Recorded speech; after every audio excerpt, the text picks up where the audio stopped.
Hello guys, welcome. Collective reading tayo ngayon. Tingnan natin kung ano yung current energy ng person mo. Be open-minded po, hindi po halos lahat makaka-resonate kaya piliin nyo na lamang. And thank you nga po pala sa mga nag-subscribe, lalo na sa mga bumabalik. Marami pong salamat. Give me the message for collective. Anong mensahe sa'yo?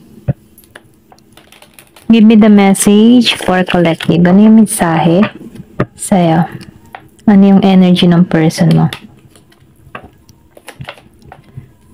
Knight of Pentacles reverse.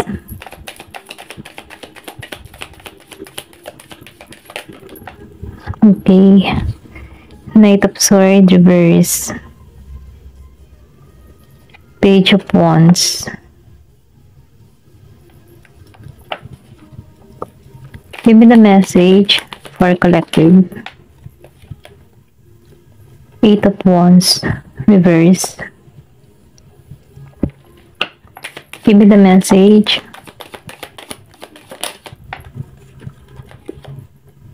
The Magician reverse.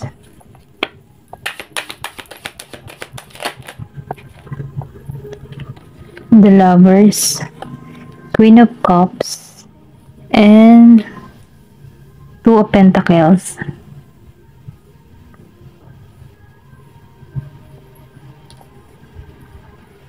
Napifeel ko dito yung person mo may takot, okay? Mahal ka nito, kaya lang nakakaramdam to ng takot. Medyo mabagal tong tao mo.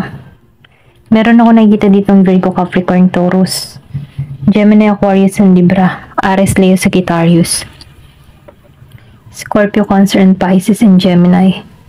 Bottom of the deck. Six of Wands, Three of Wands, and Six of Swords, Two of Wands. Okay. Meron ditong Gemini, Aquarius, and Libra. So, ito yung current energy ng person mo, or pwede rin sabihin, ito yung current energy mo na nararamdaman sa tao mo. Kumbaga, nakikitaan ko dito, ikaw, hindi mo na hiniling tong tao na ito kasi lumabas ang The Magician reverse. Kumbaga, hindi mo na to kinikilala, or pwede rin sabihin na nagkakaroon ka dito ng panibagong pananaw, or yung bang tipo na mas nakatuon ka sa ibang bagay dito. Meron ditong Year of the Horse. Pero ganun pa man, yung tipo na hindi mo to pinapansin, pero deep inside, may nararamdaman ka pa rin dito. Ganun yung energy mo, ha. Or pwede rin sabihin ganito yung pinapahiwatig mo sa person mo. Kumbaga, nagiging kang matigas dito. Pero ganun pa man, nakikitaan ko dito na may travel. Malayo kayo sa bawat isa. Meron dito nag-iintay at meron naman papunta sa iyo. Or pwede rin sabihin na dito sa Three of Wands, handa ka na makipagsapalaran muli sa iba. Okay? Yung para bang natanggalan mo na to, handa ka na muling mag-open sa panibagong relasyon, handa ka na ulit makipagsapalaran. Ganon yung energy mo dito sa Three of Wands. Kasi, dito sa Six of Swords, naramdaman mo dito yung sakit Kumbaga, tinutulungan mo yung sarili mo na makamoving on dito, handa ka nang makipagsapalaran muli. Kahit masakit, pinipilit mo dito na alisan tong nararamdaman mo. Kasi ayaw mo mag-intay dito. Okay?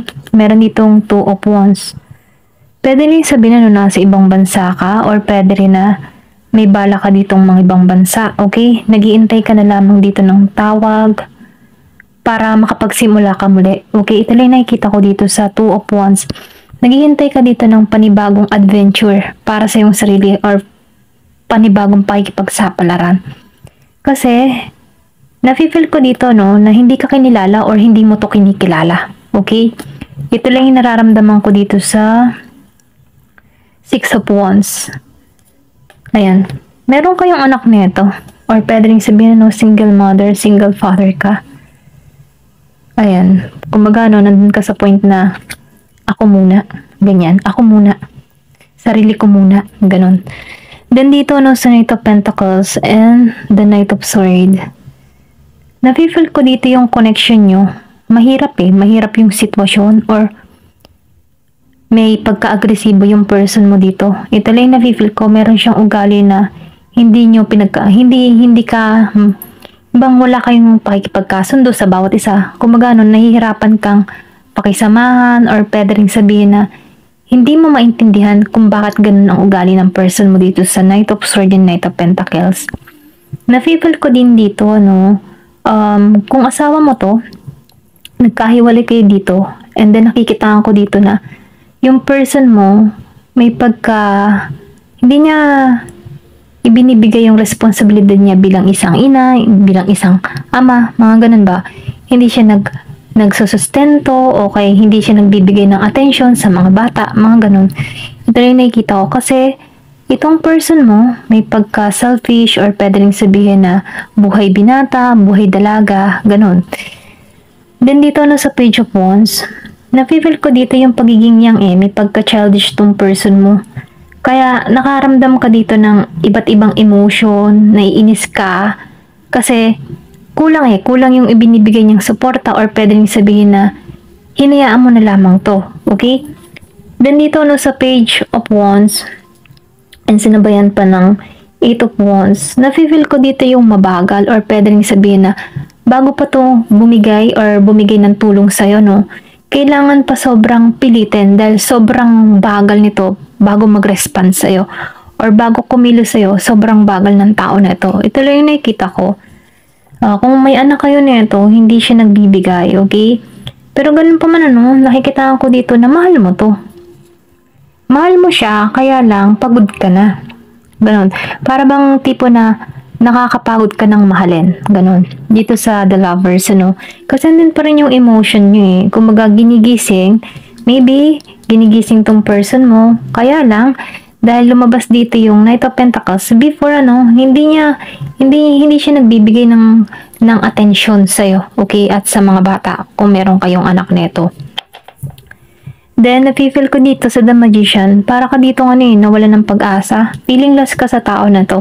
Kasi, hindi niya ginagampanan okay? Kumbaga, nakikitaan ko dito na nawawalan ka ng gana dito or pwede rin sabihin na nawala na yung yung nararamdaman mo. Unti-unti nitong tinanggal yung iyong pagmamahal sa kanya. So, kahit meron ka ditong pagmamahal, konting-konti na lamang. Pero deep inside, andun pa rin meron pa rin tong puwang sa puso mo, okay? Queen of Cups. So, nakikita akong dito, gusto mong itong tao mo, nararamdaman niya yung pagbabago sa'yo. Maybe hindi ka na nagbibigay ng attention. Kumbaga before, maybe tawag ka ng tawag dito para sa sustento or pwede rin sabihin, tumatawag ka dito para sa attention pero hindi siya nagbibigay ng attention sa'yo. So ngayon, ikaw, nakabawi ka dito okay? Kasi nakikitaan ko dito na handa ka na. Ito yung current energy mo. Handa ka na makipagsapalaran kahit mabigat. Okay? Maybe nag-iintay ka na lang dito ng flight mo or pwede rin sabihin na nag-iintay ka na lamang dito ng paglipat ng ibang lugar. Okay, or handa ka na makipagsapalaran muli dito. Kasi humahanap ka dito ng balanse. Okay, ito lang yung nakikita ko. Tingnan pa natin dito.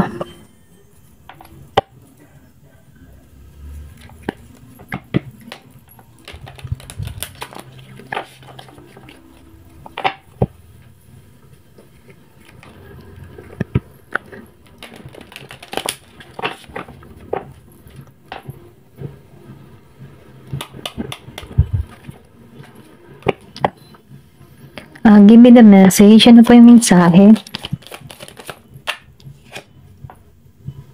King of Pentacles reverse. Naka-reverse din ng King of Pentacles. Yung person mo kasi may pagka greedy, okay? Kumbaga, itong tao neto, broke siya ngayon, okay? Ito yung energy niya. Broke siya, gipit siya. Maybe meron kang person na sugarol or pwede rin sabihin na mabisyo, okay, dito sa King of Pentacles. Kung bakit mahilig mangwaldas ng pera, ganun. Ganun yung energy nito si King of Pentacles. Wala siyang naipon. Ayan. Meron ditong Four of Pentacles. So, greedy, talagang greedy yung person mo. Okay, madamot. Kumbaga, bago ka humingi dito, no, sobrang kailangan mo pang pilitin ng pilitin. Okay? Sobrang tigas ng tao na to. Kumbaga, itong tao na ito, matigas ang ulo. Okay? Then, nafe-feel ko din dito na may pagka-controlling to nung nagsasama kayo. Okay? Kahit ngayon, greedy pa rin tong tao mo. Yung iba sa inyo, ha? Virgo, Capricorn, Taurus. Kumbaga, selfish siya. Sarili niya lang yung kanyang iniisip. Give me more information. Ano pa yung mensahe? So, gusto nitong kumabala. Wheel of Fortune. So, binibigyan ka dito ng pagkakataon. Nakikitaan ko dito yung pagbabago na parating sa'yo. Meron kang swerteng parating dito sa Wheel of Fortune. Then, nafe-feel ko din dito, yung kumbaga, sinagad ka ng tao na ito.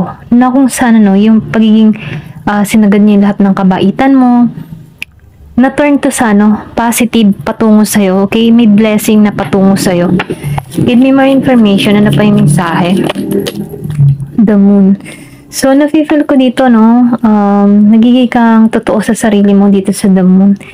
Then, nakikitaan ko rin dito na hindi ka na dito magpapaloko, okay? Kasi, maybe natuklasan mo yung person mo na kung anong klase siyang tao, or pwede rin sabihin na sinusunod mo na dito yung mga kutob mo, yung intuition mo, okay? Ito lang yung nakikita ko. Mas pinagtutuunan mong sundin yung iyong mga kutob para sa person mo. Although, meron kang mga hinala dito, pero mas nagtitiwala ka ngayon sa sarili mo, okay? Give me more information. High Priestess. Lumabas ang High Priestess. Pisces energy. So, nafe-feel ko dito, yung pagiging mong malakas kasi yung kutob mo, malakas yung intuition mo. Kumbaga, kutob mo sa person mo or kutob mo na itong person mo wala pa rin pagbabago. Kumbaga, sinusunod mo yung intuition mo kasi ramdam mo eh. Then, nakikitaan ko rin dito, yung iba sa inyo, open yung third eye, or pwede rin sabihin na meron kang mga pahiwatig or mga mensahe na nare-receive sa pamagitan ng panaginip, or pwede rin sabihin na sa panonood mo ng mga ganitong tarot, kumbaga, nabibigyan liwanag ang iyong kaisipan dito about dun sa person mo, na kung saan, nararamdaman mo yung mensahe ay para sa'yo, okay? Ramdam mo ito yung para sa akin, ganun. Then, nakikitaan ko rin dito, na sinusunod mo dito yung inner voice mo, dahil open yung third eye mo. Then, nakikitaan ko rin dito, minumungkahi sa'yo dito na sundin mo yung iyong kutob, yung intuition mo. Kasi madalas ang kutob ay tama. Meron ditong letter J and E. Then meron din letter B. Ako nakikita. Ayan. Meron number 4. Give me more information. Ay, ang dami. Meron ka dito na 8 of Wands. So ito, mabagal siya kanina. Then lumabas ang 8 of Wands. Mabilis siya ngayon. So, yung person mo mabagal kumilos, mabagal siyang mag-decide or mabagal siyang magbigay ng tulong sa'yo. So, ngayon, ang nangyari dito, dahil nagigitong madamot sa'yo, binibless ka dito, or pwede rin sabihin, may parating na blessing patungo sa'yo. Destiny mo na matanggal ka dito sa sitwasyon na to, kasi ang hirap-hirap na eh. So, nakikitaan ko dito, the moon, so sinusunod mo na dito yung iyong intuition. Kumbaga, nalalaman mo yung kamalian ng person mo, or pwede rin sabihin na natutuklasan mo ng paunti-unti kung anong klaseng tao yung person mo, okay? Then dito, sa The High Priestess, sinusunod mo na yung intuition mo, and 8 of Wands, may mabilis na pagbabagong parating sa'yo. Kumbaga, yung naranasan mo before ay para meron ditong yung naranasan mo before, para yun lang ay makatulong sa'yo, para magkaroon ka ng pagbabago sa iyong sarili, or pwede rin sabihin, para mag-evolve ka, okay? Then, nakikita ko rin dito, meron ka dito pupuntahan ibang direksyon na kung saan, may mabilis na pangyayari na magbibigay sa'yo ng magandang kinabukasan. Dito, so, napipil ko dito, kung ano man yung mga plano mo, kung meron ka mang mga gustong makamit, or kung ano man yung goal mo, gawin mo, okay, dito sa 8 of Wands. Gumawa ka na ng hakbang or action. Kung nagpaplano ka ng mga ibang bansa or pwedeng sabihin nagpaplano ka na lumipat ng lugar or magtrabaho or magpalit ng ibang trabaho, no? Sinasabihan ka dito, gawin mo. Sundin mo yung kutob mo. Kung sa palagay mo, ito'y tama para sa'yo. Okay? Then dito, no, sa Page of Pentacles reverse.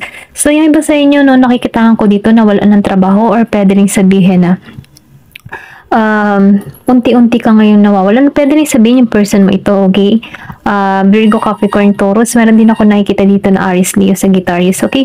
So, nakikitaan ko dito na yung person mo, nakikitaan ko dito na may pagkatamad, okay?